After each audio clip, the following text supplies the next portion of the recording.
O Rinoceronte, de Eugene Ionesco. Com o fim da Segunda Guerra Mundial e passada a euforia da comemoração, a humanidade vê-se atormentada por um grande dilema existencial. Como voltar à vida normal após os anos de horror, famílias desmanteladas e cidades destruídas?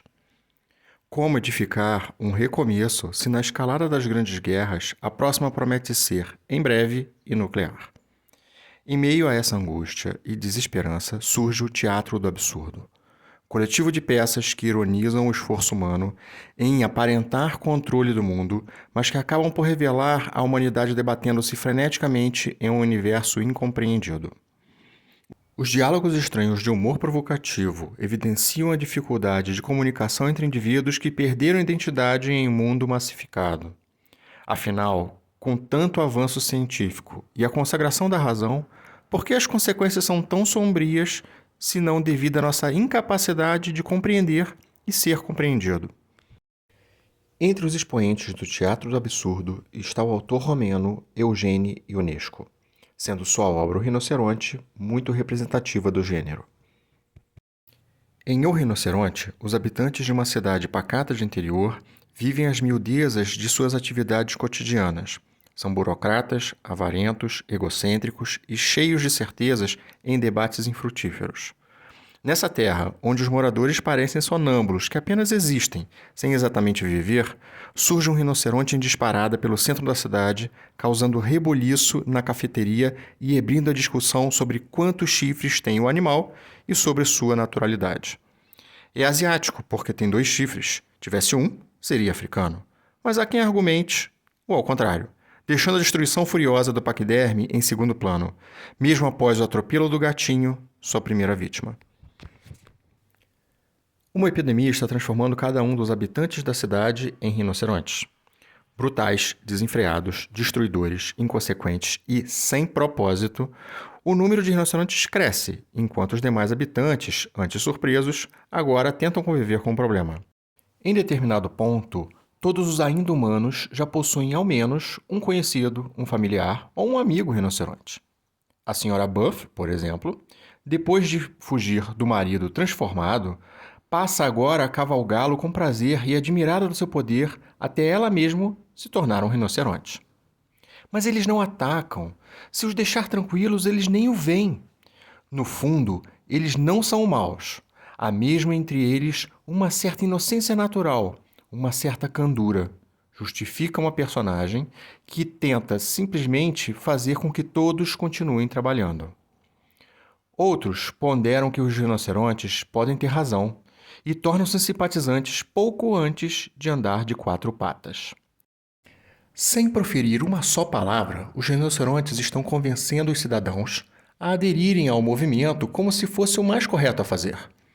Parte dos humanos a ilusão de possível convivência natural e pacífica, mesmo que a única coisa assistida no palco seja a selvageria irracional dos animais correndo pela cidade. Mas qual seria o gatilho? O que provoca o contágio ou inicia o processo de mutação em rinoceronte? A personagem Jean oferece uma boa pista a respeito. Após discussão fervorosa com o amigo Béranger sobre um assunto banal em que nenhum dos dois parecem ter certeza da verdade, mas ambos digladiaram ferozmente defendendo suas posições, é Béranger quem procura Jean mais tarde para uma reconciliação.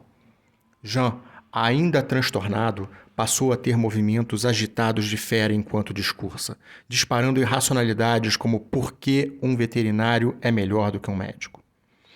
Jean nega a normalidade da cor cinza que está tomando seu corpo, apesar dos alertas de Béranger.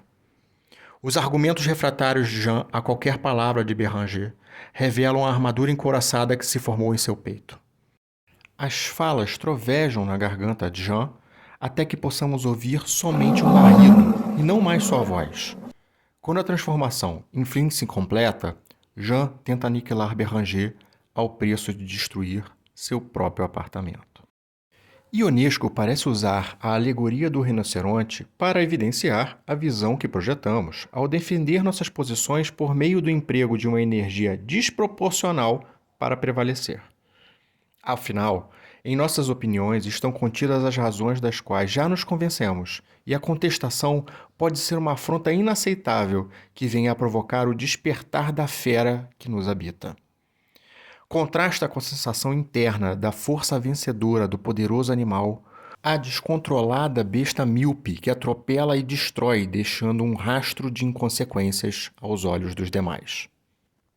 Em meio à confusão, a sensatez fagulha débil por trás das atitudes de Béranger, que abre mão da vaidade em busca da reconciliação com Jean, ainda que sua falha não tenha sido diferente do amigo. Ao reconhecer unilateralmente os erros da discussão, o altruísmo de Béranger se confunde com fraqueza. Béranger mantém-se vigilante sobre si mesmo, temerário do contágio, o que aparenta covardia. Sem saber afirmar precisamente o que está acontecendo, ser analítico transmite insegurança. Por azar, pesa sobre o nosso herói defeitos infames. Ele é relapso, alcoólatra, desleixado, depressivo e, apesar da gravidade da epidemia, os alertas de Béranger são descreditados por sua má condução da própria vida. Por outro lado, pense: se todos forem rinocerontes, manter-se o único indivíduo a não aceitar a transformação, impondo posição combativa e contrária, não faria desse paladino um ser abjeto, incompreensível e tão fora de contexto quanto um rinoceronte em praça pública? Então, como saímos dessa armadilha? Quando algo tão novo surge, que referências podemos possuir para definir como avalanche irracional a ser combatida ou uma mudança positiva que devemos nos permitir? Curiosamente, também é Jean, antes de tão dramaticamente se converter em rinoceronte, que oferece a melhor estratégia de proteção. Em diálogo mais amistoso, no início da peça, Jean tenta construir valores em Béranger enquanto critica sua conduta boêmia. Jean inicia o diálogo. Pense e você existirá. A vida é uma luta e quem não combate é um covarde. O que é que você quer? Responde Béranger. Estou desarmado. Arme-se, meu caro, arme-se. E onde encontrar as armas? Em você mesmo.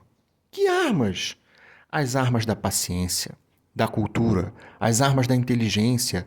Torne-se um espírito vivo e brilhante. Ponha-se a par das coisas.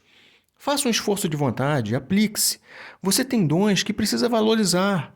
Ponha-se a par dos acontecimentos literários e cultura de nossa época. Visite os museus. Leia revistas literárias, assista a conferências. Isso acabará com sua angústia e lhe formará o espírito. Você conhece o teatro de vanguarda que toda a gente fala? Você já viu as peças de Ionesco?